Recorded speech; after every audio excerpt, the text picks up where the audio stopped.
ভাই আমার 1000 টাকা লাগে, একটা ইমার্জেন্সি। আরে বেটা, মাত্র তোর 1000 টাকা লাগে, এলিকে তোর এত চিন্তা করা লাগেনি? তোর ভাই তো আছে না, আবার মরে গেছে, মাত্র 1000 টাকাই তো।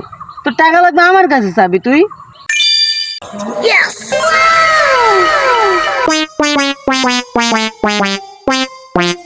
এই লো, আমার কাছে 1000 টাকাই আছে, লইল তুই লইল।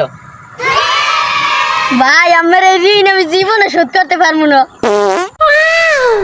আরে বেটা, এটা কোনো সমস্যা নাই, ওটা ব্যাপার না। আচ্ছা ভাই যাইতে।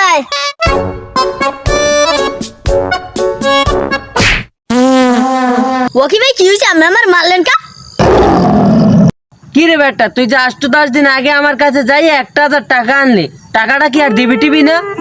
ভাই আমার তো আমি সেই দিনকেই কইলাম যে আমার এই ঋণ আমি জীবনে শোধ করতে পারবো না।